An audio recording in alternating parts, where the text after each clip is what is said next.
Esse vídeo é um oferecimento da HostGator, a solução fácil e flexível para tornar a sua ideia em algo real. HostGator, para toda hora.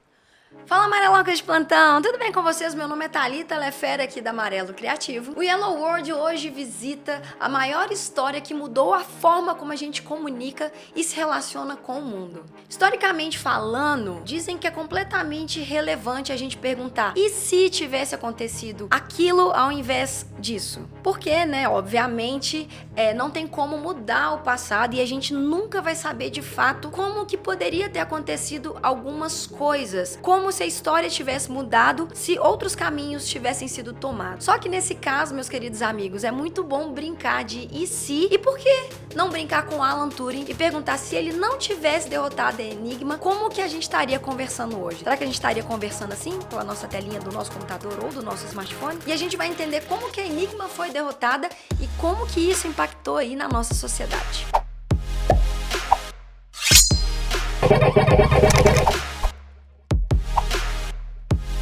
Alan Turing, para começo de conversa, ele foi um matemático, lógico, criptoanalista e cientista da computação britânico. Ele tinha como adversária a Enigma, que era uma máquina de criptografia, na verdade, usada pelos nazistas para decodificar mensagens. Em 1940, lá na Segunda Guerra Mundial, essa máquina estava nas mãos dos nazistas. A Europa continental, ela tinha caído, as ilhas britânicas estavam completamente ilhadas e os submarinos alemães aí afundavam cerca de 2.000 toneladas de embarcações todo mês. Era muita coisa. Só que como começar a mudar esse cenário? Essa era a maior pergunta.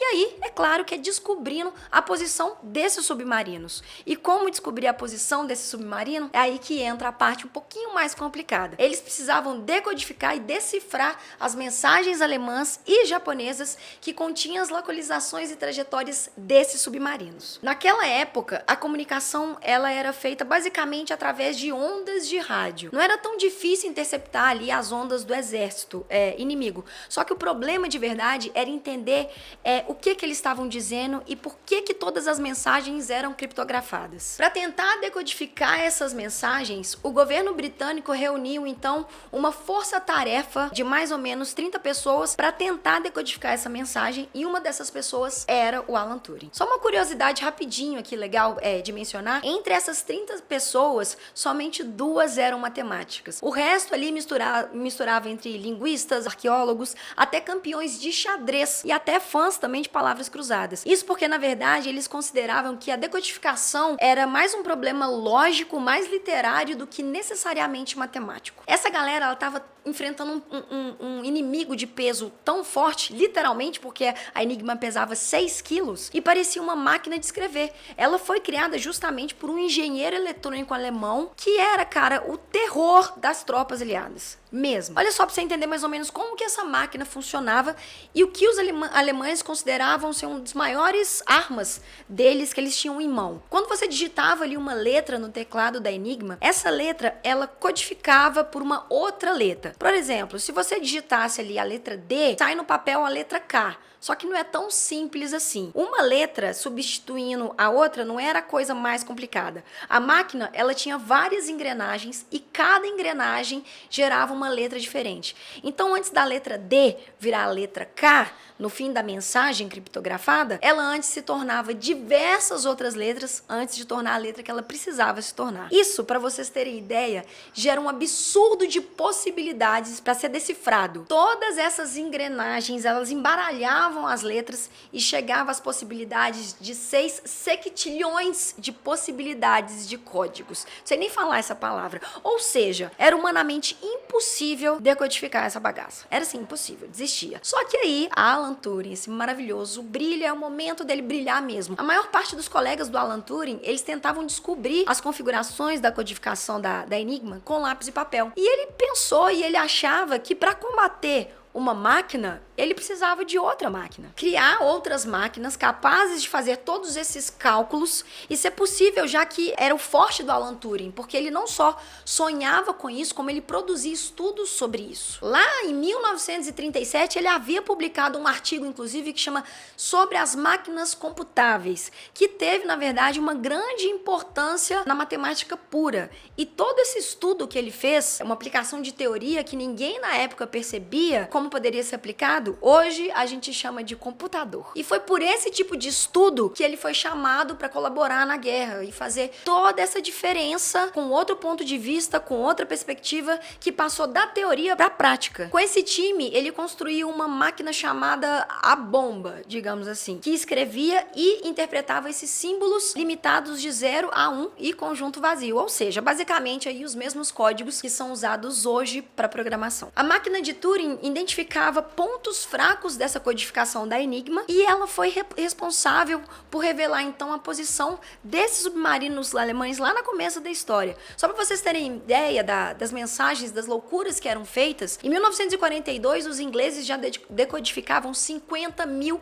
mensagens por mês, uma por minuto. Pesquisadores, inclusive, eles estimam que essas ideias do Alan Turing contribuíram para a guerra ser um pouco mais curta, inclusive em 2 anos. Olha isso, gente. O Alan Turing, ele ajudou a dar um fim na guerra e se tornou um herói. Ele foi recrutado, inclusive, pelo Serviço Secreto de Inteligência inglês, para quem ele construiu um sistema de computação matemático e automático e que mudou, mais uma vez, a forma de como a comunicação era feita. O que ele inventou, gente, está, inclusive, hoje, constantemente em evolução e criando aí, ó, ramificações. Para vocês terem ideia, a nossa tecnologia só cresce e vai saber até onde ela vai conseguir ir graças ao Alan Turing. Só que, apesar de todo esse feito, o Turing ele foi derrotado pelo preconceito. Isso mesmo. Em 1952, ele foi preso por grande indecência, que em outras palavras significa homossexualidade. Ser gay nessa época lá no Reino Unido era considerado ilegal. Ele foi condenado à castração química e a tratamento hormonal. Hoje a gente sabe que um dos efeitos da castração química, além de desumano e irreal, é uma depressão pesadíssima e isso acabou afetando muito porque em 1954 ele foi encontrado morto após morder uma maçã envenenada com cianeto. Inclusive, meus amigos, tem uma observação um pouco pessoal sobre esse fato, que se a gente for observar esse fato da maçã estar envenenada com cianeto, ele ter comido a maçã e ter sido encontrado morto com uma maçã mordida do lado, leva a gente a questionar uma marquinha aí, sabe, da Apple, que tem inclusive uma bandeira ali do LGBT como uma padronagem de fundo e uma maçã mordida. Jamais acho que saberemos se Alan Turing foi grande influência de Steve Jobs, mas tá aí um link interessante para você refletir sobre. A homossexualidade ela foi descriminalizada em 1967 no Reino Unido, só que antes mesmo disso, algumas pessoas do governo, eles já tinham emitido um pedido de perdão real, que significava que o governo britânico ia admitir o que ele fez com o Alan Turing. Só que é claro, meus queridos amigos, que obviamente eles não fizeram isso, na verdade. E aí em 2012, 11 cientistas britânicos, entre eles Stephen Hawking, mais uma vez solicitaram perdão real para Alan Turing, mas mais uma vez não foi atendido. E só em 2013, quando a rainha coordenou, na verdade, essa ação e admitiram o que fizeram com o Alan Turing. Sociedade, né, meus amigos, a gente sabe que é uma coisa complicadíssima da gente conviver, e não só em tempos antigos. Mas, Alan Turing, a gente só tem a agradecer tudo que você fez, porque se não fosse você, a gente não teria esse avanço tecnológico. Muito obrigado por toda a sua colaboração e seremos eternamente gratos